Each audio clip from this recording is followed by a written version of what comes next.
주시기를 기원합니다. 오늘의 본문의 말씀으로 성령으로 세례받음의 의미와 증거들 이런 주제를 가지고 같이 말씀 생각해 보겠습니다.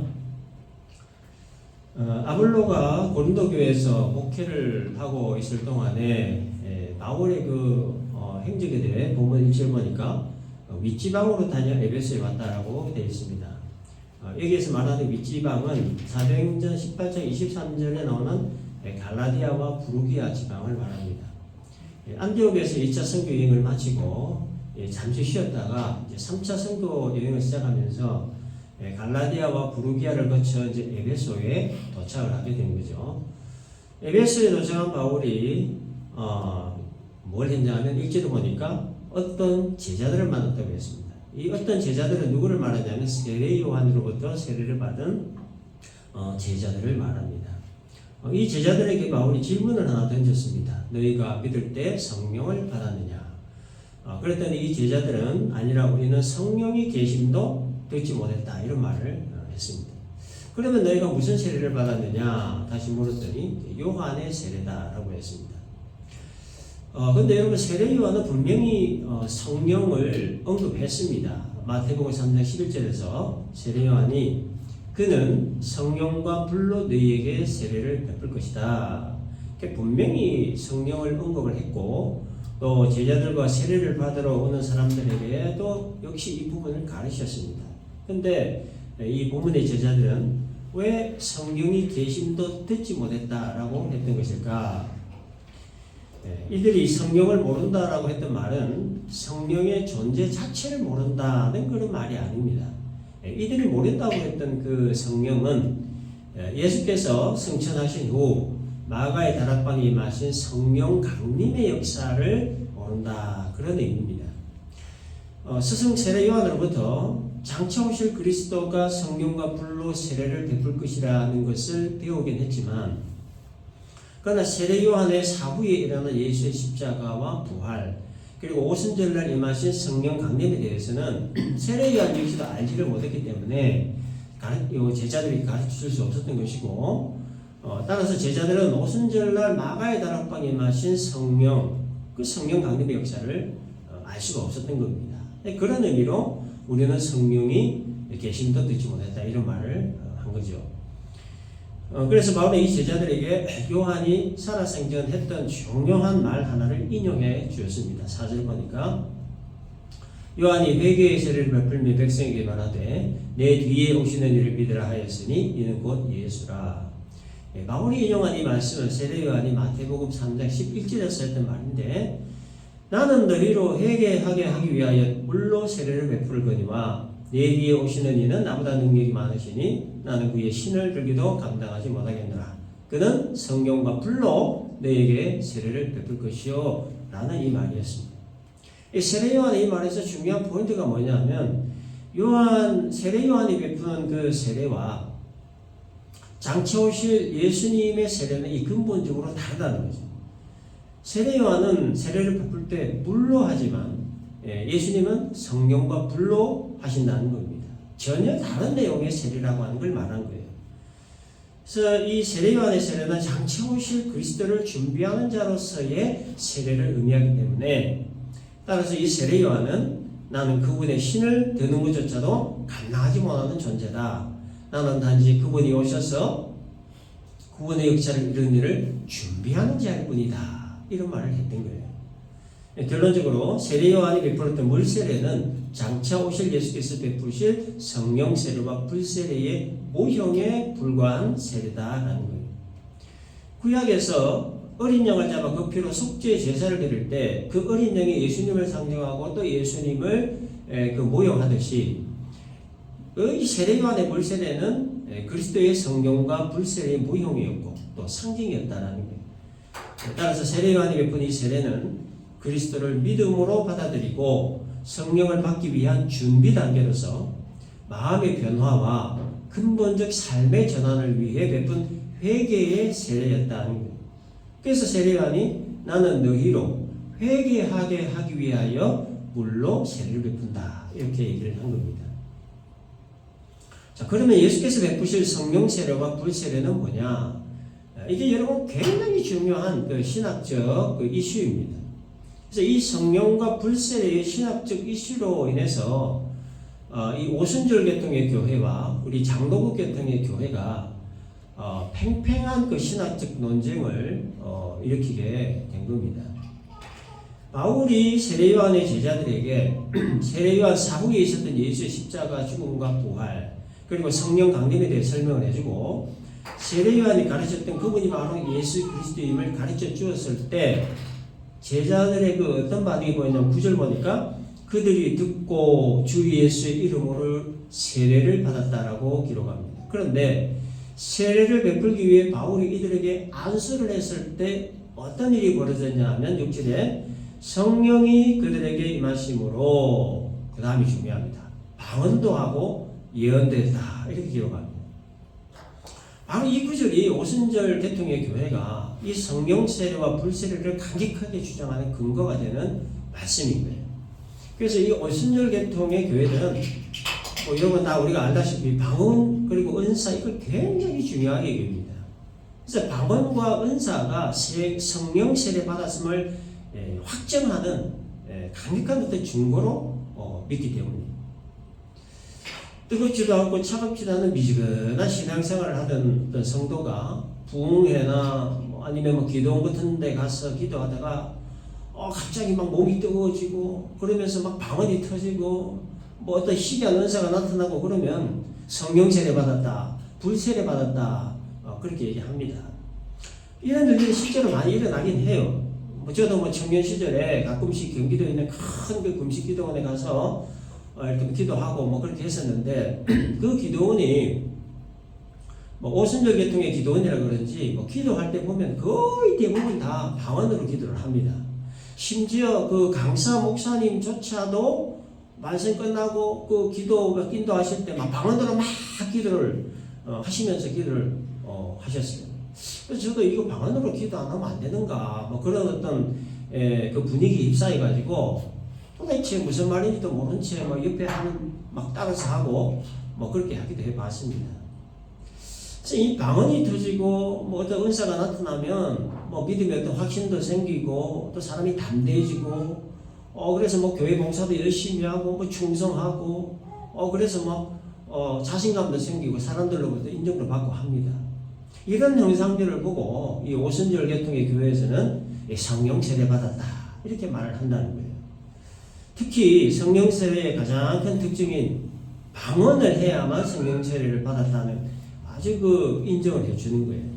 그래서 성령 운동, 은사 운동, 무슨 운동 하면서 성령 세례 받는 훈련, 방언 기도하는 연습 이런 것들을 한다는 거죠. 이게 맞는 분들도 있습니다. 성향적으로 또 기질적으로 이렇게 하는 분들이 맞는 분들이 있어요. 그리고 성령 세례에 대한 신학이 굉장히 설득력이 있고 일리 있는 것으로 받아들이는 분들도 많습니다. 근데 여기에는 큰 함정이 있고 또 위험이 있죠. 성도와 성도 사이를 계급화시키는 함정이 있습니다. 그리고 이 계급화는 잘못된 구원 문제로까지 발전하게 되는 그 위험이 있다는 거예요. 그래서 성령 세례 받고 방언하는 사람은 영적으로 아주 높은 수준에 있는 사람, 성령 세례 못 받고 방언 못하는 사람은 영적으로 낮은 수준에 있는 사람. 이 고린도 교회에서도 이런 현상이 나타났었습니다. 이렇게 영적인 계급을 만들게 돼요. 이게 함정이에요. 그리고 이제 이게 더 심화되면 어떻게 되냐면 정죄주의, 율법주의, 그리고 인본주의적 열심주의로 빠져버려야 돼요. 정죄주의라고 하는 것은 성령 세례 받지 못해서 방언하지 못하는 사람을 구원받지 못한 사람이라고 단정 짓는 것을 말하는 거예요. 방언은 성령 세례의 증표고 성령 세례는 구원의 증표니까 그래서 성령 세례 받아 방언하기 위해서 이렇게 성령 운동, 방언 운동, 은사 운동, 운동하는 곳을 막 찾아다니는 거예요. 그래서 결론적으로 이 오순절 계통의 교회는 예수 믿고 난 다음에는 반드시 성령 세례를 받아야 된다. 그 근거가 오늘 본문 말씀 6절인 겁니다. 바울이 그들에게 안수하며 성령이 그들에게 임하심으로 방언도 하고 예언도 하니.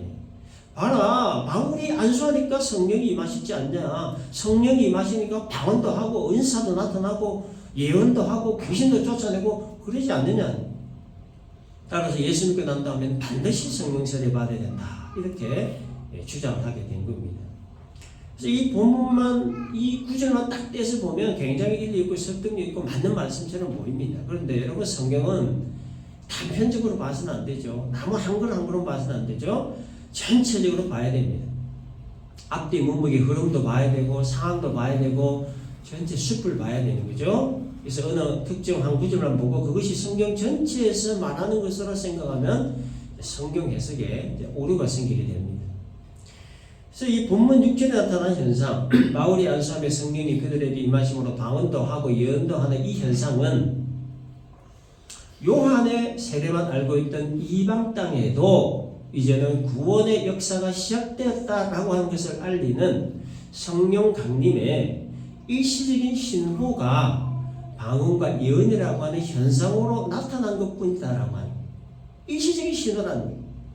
그런데 이 일시적인 성령 강림의 신호를 일반적인 원리로 이해하고 해석을 해서 성령이 강림하실 때 성령 세례가 임해야 되고 성령 세례가 임한 것은 반드시 방언과 은사가 나타나야 된다. 이렇게 이해하고 해석하고 강조하고 주장하고 적용하는 것은 우리 장로교통의 신학에서는 맞지 않다 이렇게 보는 겁니다. 오순절 계통의 신학에서는 성령 강림의 현상으로 나타난 방언과 예언이 일반적인 것으로 해석을 하고 우리 장로교 계통의 신학에서는 단회적인 것으로 해석한다는 거예요. 이것이 장로교 계통의 신학과 오순절 계통의 신학의 큰 차이점이자 근본적인 차이점이다라는 겁니다.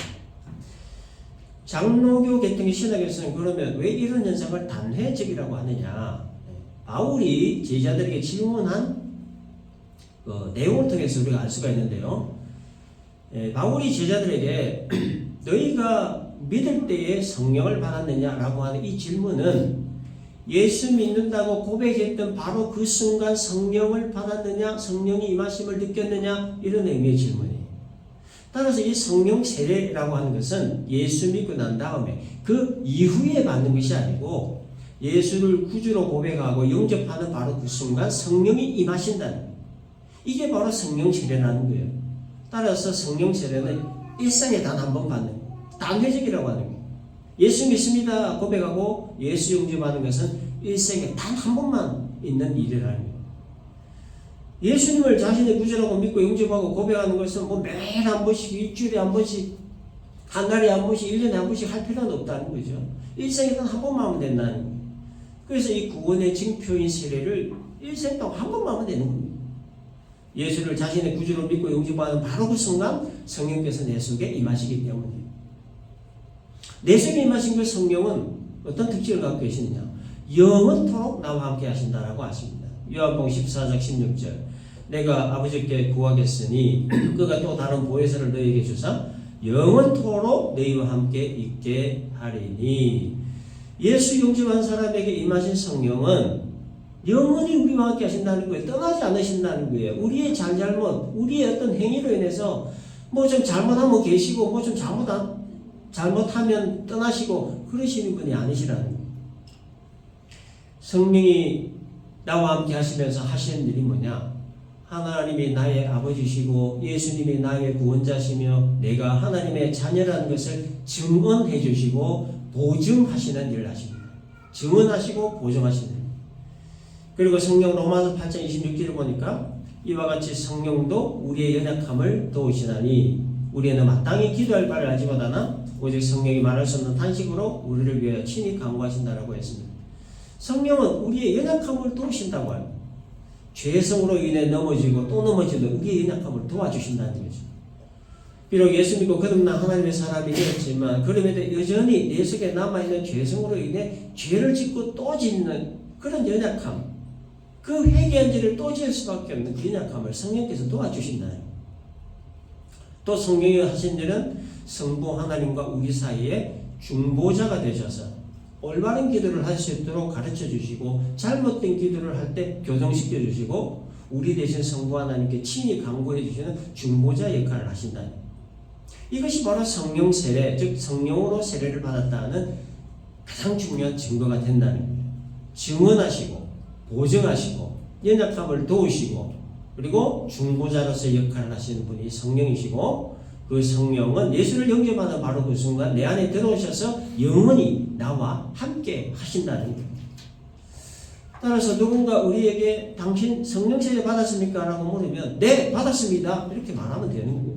그런데 당신은 방언도 못하고 은사도 없지 않습니까? 하면 예수 영접하는 순간 성령께서 나에게 임하셨습니다. 성령이 내 안에 계신다는 그 자체가 내가 성령 세례를 받았다는 증거입니다. 이렇게 하면 된다는 거죠. 이게 바로 성령 세례에 대한 우리 장로교의 신학입니다. 성령이 내주하는 그리스도인들에게 남아있는 과제가 있습니다. 이거는 성령으로 충만한 상태를 유지하는 겁니다. 성령 세례는 예수 영접하는 바로 그 순간에 임하시는 것이기 때문에 이거는 전적으로 하나님이 하시는 일이에요. 우리의 잘남이나 못남이나 상관없이 세상적 지위나 신분과 상관없이 예수 영접하는 자에게 베푸시는 하나님의 단회성 은혜입니다. 그래서 성경에서 성령 세례에 관한 말을 할 때에는 기다리라, 머물라 이런 수동적인 의미로 말을 합니다.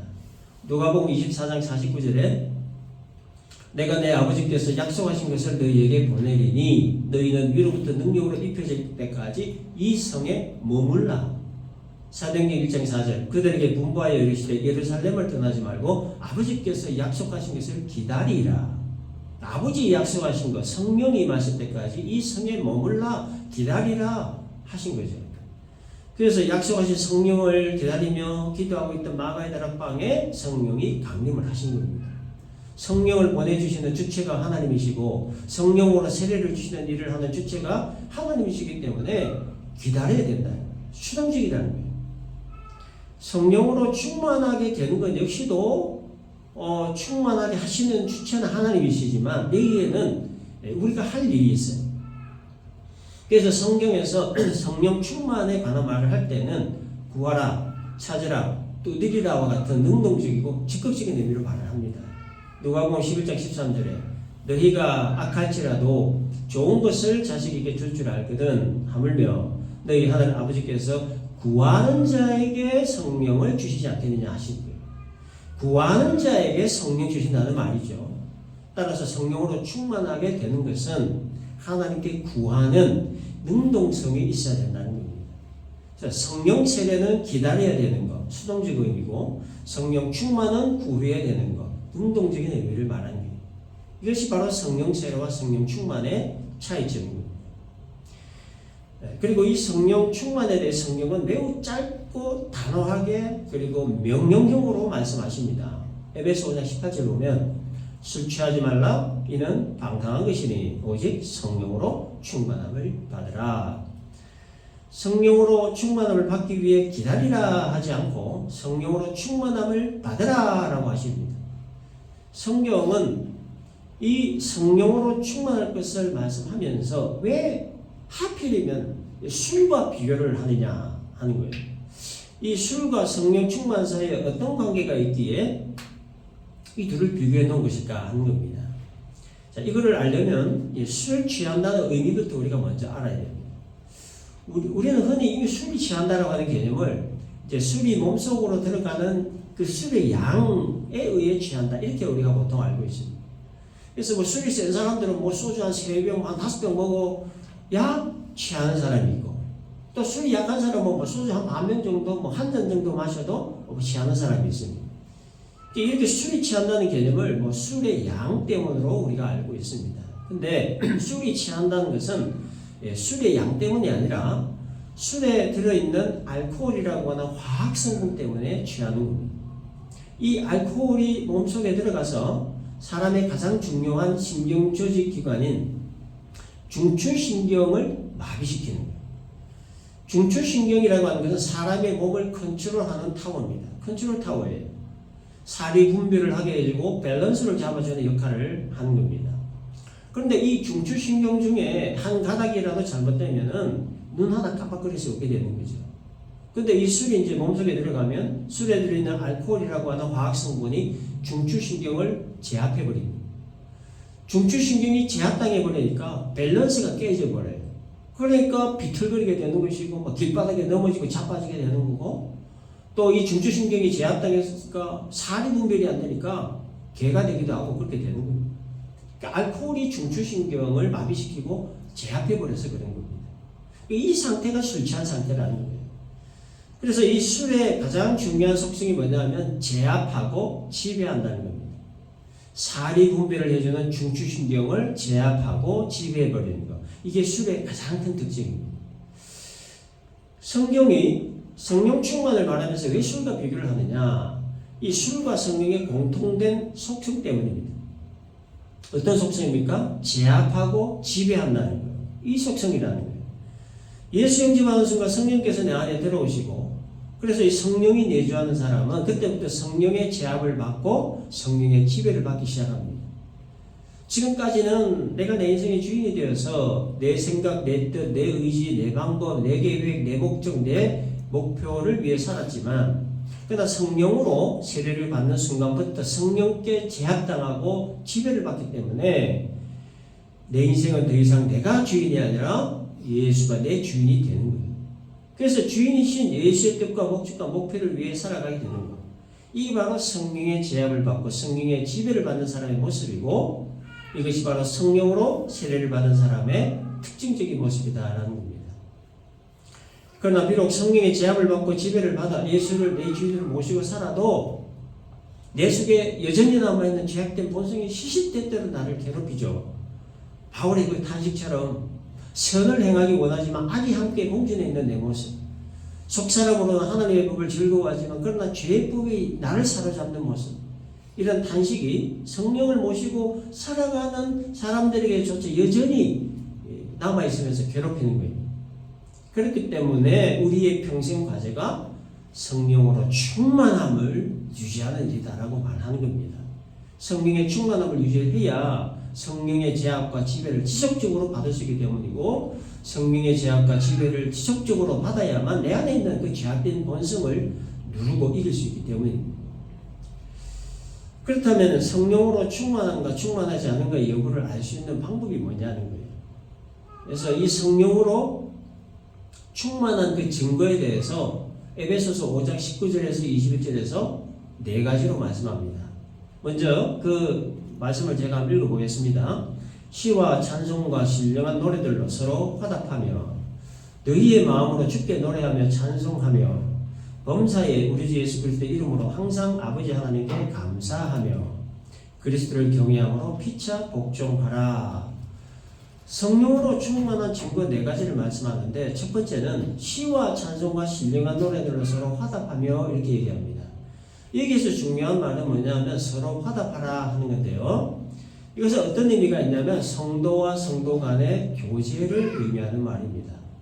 이 말의 진짜 의미는 뭐냐면 막힌 것을 푸는 것을 말하는 거예요.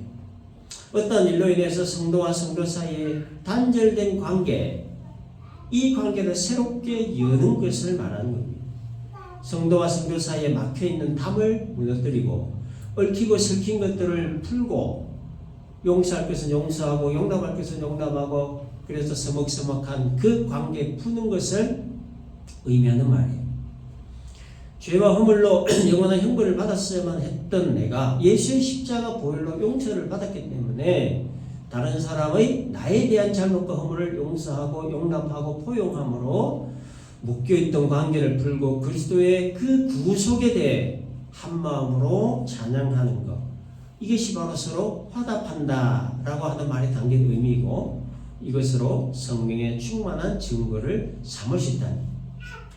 두 번째는, 성령으로 충만한 두 번째 증거는 너희의 마음으로 주께 노래하며 찬송하며 라고 했습니다. 이거는 마음의 기쁨으로 인해 주님을 노래하고 찬송하는 것을 말하는데, 근데 이 기쁨은 어떤 기쁨을 말하느냐 하면 주님과 나 사이에 있는 은밀한 비밀로 인한 기쁨을 말하는 거예요. 주님과 나 사이에 있는 은밀한 비밀, 다른 사람은 모르는 주님과 나 사이에 있는 은밀한 기쁨, 그 은밀한 비밀로 인한 기쁨, 그 마음으로 주님을 노래하고 찬송하는 것을 말해요. 일찍이 하박국 선지자가 이 비밀을 가지고 있었습니다. 그래서 잘 알죠? 비록 무화과 나무가 무성하지 못하며 포도나무에 열매가 없으며 감람나무에 소출이 없으며 밭에 먹을 것이 없으며 우리의 양이 없으며 외양간에 소가 없을지라도 나는 여호와로 말미암아 즐거워하며 나의 구원의 하나님으로 인하여 기뻐하리로다. 그런데 여러분 이게 말이 쉽지 이게 뭐 현실적으로 가능한 일입니까? 무화과 나무가 다 말라 삐뚤어지고 포도 열매 하나도 없고 감람 열매도 없고 밭에 먹을 거 하나 없고 양도 없고 소도 없고 이거 완전 그냥 망한 사람이에요. 그런데도 기쁘다고 합니다. 기쁘대요. 이유가 뭐냐? 다른 사람은 모르는 하나님과 자기 사이에만 있는 은밀한 기쁨, 깊은 비밀이 있기 때문이다. 그 비밀 때문에 극한의 상황에서도 기쁨의 마음으로 하나님을 찬양할 수 있다라는 거죠. 바울 역시도 마찬가지입니다. 빌립보 감옥에 갇혀서 오늘 죽을지 내일 죽을지 모르는 그 극한 상황에서도 기뻐하라 내가 다시 말하노니 기뻐하라 했던 이유 역시도 마찬가지입니다. 다른 사람들은 모르는 오직 하나님과 자기 사이에 있는 은밀한 그 어떤 깊은 비밀, 그 비밀이 있었기 때문에 그래서 감옥이라고 하는 극한의 상황에서도 기뻐할 수 있었던 겁니다. 하나님과 나 사이에 있는 은밀한 비밀로 인한 기쁨. 여러분 이런 거 있습니까?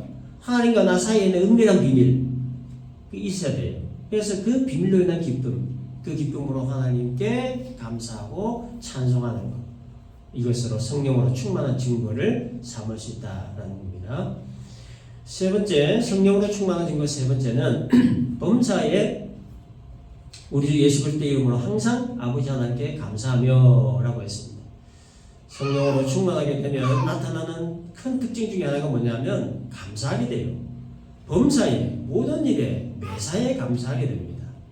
감사할 것이 없는 정말 극한의 상황에서도 감사하게 되는 것이 성령으로 충만한 증거가 된다는 거예요. 봄에는 따뜻해서 감사, 여름에는 여름답게 더워서 감사, 가을에는 가을답게 쌀쌀해서 감사, 겨울이면 겨울답게 추워서 감사하는 거예요. 그러니까 성령으로 충만하기는 모든 게 감사하게 되는 거예요. 근데 성령으로 충만하지 않으면 모든 것이 원망과 불평입니다. 봄이면 나른하다고 불평, 여름이면 덥다고 불평, 가을이면 외롭다고 불평, 겨울이면 춥다고 불평, 바람 불면 바람 분다고 불평, 비 오면 비 온다고 불평, 눈 오면 눈 온다고 불평, 기도 응답 빨리 안 한다고 불평, 장미꽃에 왜 가시가 이렇게 많냐고 불평. 그래서 성령으로 충만하지 않으면 모든 것에 범사에 원망과 불평하게 되는 거예요. 그래서 범사에 감사하는 것, 감사할 수 없는 극한의 상황에서도 감사하는 것, 모든 일이 감사하는 것, 이것으로 성령으로 충만한 증거를 삼을 수 있다는 것. 그 다음에 성령으로 충만한 증거 네 번째는 그리스도를 경외함으로 피차 복종하라라는 겁니다. 복종하라라는 말의 문자적인 뜻은 남의 명령이나 의사 또는 규칙 따위에 조금도 어긋남이 없이 그대로 따르는 것을 말하지만 이 말의 성경적 의미는 존중하라는 그런 말입니다. 피차 존중하라는 거예요. 서로가 서로를 존중하는 것을 말하는 겁니다. 부모와 자녀가 서로 존중하고 남편과 아내가 서로 존중하고 형제와 자매가 서로 존중하고 스승과 제자, 성도와 성도, 그리고 성도와 목사 등등 그리스도를 경외하는 마음으로 서로가 서로를 존중하라. 피차 복종하라. 서로 존중하라. 그런 뜻이에요. 그리고 그 존중은 겸손을 요구하죠. 겸손 없이는 존중할 수가 없는 거예요.